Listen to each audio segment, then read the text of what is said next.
నమః. నమస్తే అండి. తల్లి, తండ్రి, అన్న, చెల్లెలు ఎవరైనా సరే చక్కగా ఈ సంక్రాంతి పండగ ఆనందంగా చేసుకొని మీ కుటుంబం పాడి పంటలతో చల్లగా 1000 ఏళ్ళు విరజల్లాలని ప్రతి ఒక్క పేరు గ్రామం కూడా చెప్తున్నాను. అర్థమైందా? నోరు లేని జీవులతో సహా కూడా అందరూ ఆనందంగా ఉండాలని కోరుకుంటున్నాను. అలాగే చాలామంది భక్తిని పక్కన పెట్టేస్తారు. అంటే భక్తిని పక్కన పెడతామంటే ఒక దండం పెట్టుకోవడం ఉండదు, ఒక బైబిల్ చదువుకోవడం ఉండదు, ఒక ఖురాన్ చదువుకోవడం ఉండదు, ఒక నమాజ్ చేసుకోవడం ఉండదు. ఇలాంటివన్నీ కూడా పక్కన పెడతాం వల్ల మీ కుటుంబాలు మీకు తెలియకుండానే శిథిలం అయిపోతూ ఉంటాయి. అంటే చెదలబడతాం అంటారు చూసారా. ఒక కట్టిపొల్లు అక్కడైతే ఎలా చెదలబడిద్దో అలాగే మన జీవితానికి చెదలబడిపోతూ ఉంటుంది. ఉండి లేక ఉండి అనారోగ్యాలతో సర్వనాశనాలు అయిపోతూ ఉంటారు. అర్థమైందా? ఇది మన జీవితంలో వచ్చిందా? ఎవరన్నా మన స్నేహితులు, బంధుమిత్రులు, పగస్తులు ఉంటూ ఉంటారు. వాళ్ళు ఏమైనా ప్రయోగం చేశారనేది ఉన్నాయండి. శాతపడి విద్యలు లేకుండా లేవు. అలాగే చాలామంది అబ్బో మేము నమ్మమండి అలాంటివి అంటారు. హాస్పిటల్కి అయితే అబ్బా తలనొప్పి అనగానే వెళ్ళిపోతారు. ఇవన్నీ జరుగుతూ ఉన్నాయి. చాలామందిని అది అలాంటి వాళ్ళు నా కాడికి చాలామంది వచ్చారు, వస్తూ ఉంటారు, పోతూ ఉంటారు. అర్థమైందా? నేను చెప్పేది ఏంటంటే మీకు ఎంత చేసినా మాకు ఎక్కి రావట్లేదు స్వామి అంటారా? చక్కగా నా వీడియో మీద నా ఫోన్ నెంబర్ ఉంటాయి, ఫోన్ చేయండి. ఇది స్వామి అంటే దాన్ని బట్టి నేను ఇలా చేసుకోవాలని చెప్తాను. అలాగే మీరు ప్రతి ఒక్కరూ కూడా మీరు ఒక్కటి ఆలోచించుకోండి. ఎదరికి వెళ్తున్నామంటే దారికి వెళ్తున్నట్టు, మనం నిజమైన దారికి వెళ్తున్నాం. వెనక్కి వస్తున్నామంటే మన జీవితాన్ని మనమే నాశనం చేసుకున్నట్టు. వెనక నడవలేం. ఇప్పుడు జనం అందరూ కూడా, మానవులందరూ కూడా వెనక నడక ఎక్కువైపోయింది. అంటే ఏంటి? భగవంతుని ఎదరికెళ్ళి మొక్కుకోవాలి. అలాంటిది లేదు. గుడికి వెళ్తున్నారు, ఒక కాళ్ళు కడుక్కోరు, ఒక ముఖం కడుక్కోరు, ఏమీ లేదు. ఇదివరకు చక్కగా చీర కట్టుకొని, చక్కగా పంచి కట్టుకొని, చక్కగా ఇక్కడ వరకు కాళ్ళు చేసి మొంగొడుకొని వెళ్తే ఆ టెంకాయో, ఓ 2 పూలు, కర్పూరం, కడ్డీలు అన్నీ తీసుకెళ్ళేవాళ్ళు. ఇలా అలాంటివి లేదండి. వెళ్ళామా ఏదో కాస్త నిఘాతో వెళ్ళండి. గుడికి వెళ్తున్నారని నిఘాతో వెళ్ళండి. అలాగే ప్రతి ఒక్కరు కూడా మీరందరూ చల్లగా ఉండాలని కోరుకుంటున్నాను. కానీ ఒక గమ్మత్తు తెలుసండి, ఈ సంక్రాంతిలో చెప్తున్నానేనండి, నా లాంటి వాళ్ళకి లైక్ కొట్టరండి, నా వీడియోలు కూడా చూడరు. మా అయితే ఒక 20 మంది ఎంతమంది చూస్తూ ఉంటారు. నేను కూడా స్పాన్సర్లు నాకు కావాలని, సరే నా ఫోటో వాళ్ళకి పడిద్ది కాబట్టి నేనే షేవ్ చేసుకుంటున్నా. వాళ్ళందరికీ కూడా నా ధన్యవాదాలు తెలుపుకుంటున్నాను.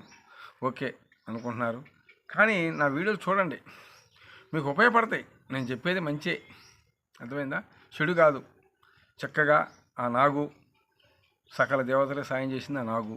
అలాగే నాగమ్మ తల్లి, ఆ కామాఖ్యదేవి, సకల దేవతలను కూడా మీ పేర్ల మీద జపించి మీకు ఐశ్వర్య ఆరోగ్యాలతో చేసే శక్తి నా దగ్గర ఉంది. అలాగే ప్రతి ఒక్కరు నా వీడియో షేర్ చేయండి, లైక్ చేయండి. జై నాగు. ఓం నమో లక్ష్మీ జై లక్ష్మీ నరసింహాయ నమః.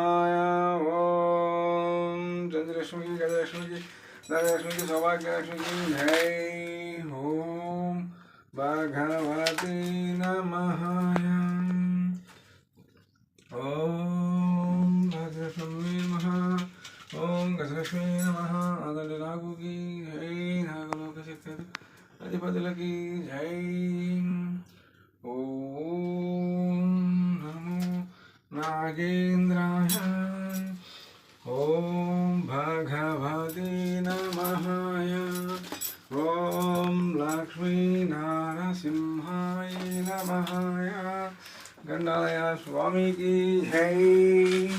ఓం పనగల స్వామికి జై. ఓం గన్నమాధవికి జై. ఓం లోకండేశ్వరాయ నమః. నాదండి నాగుకి జై. నాగలోక శక్తి అధిపతులకి జై. ఓం భగవతి నమః. ఓం నాదండి నాగుకి ఖమాక తల్లి నమః. ఓం భగవతి నమః.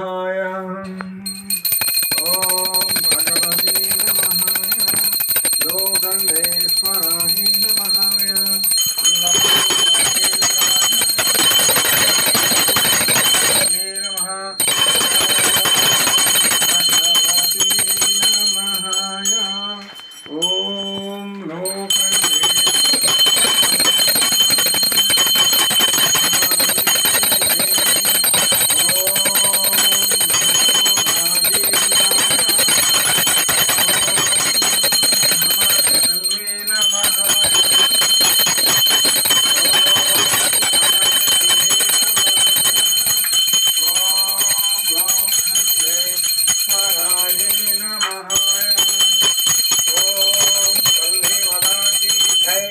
కామాఖ్య తల్లికి జై, మమగన్నమ్మ తల్లికి జై.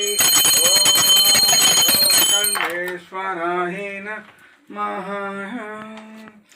ఓం భగవతే నమః. ఓం మదాకి జై. ఓం తల్లి మదాకి జై, అమ్మ తల్లికి జై, కామాఖ్య తల్లికి నమః. మమగన్నమ్మ తల్లికి జై. ఓం తల్లి మదాకి జై. ఓం తల్లి మదాకి కామాఖ్య తల్లికి నమః.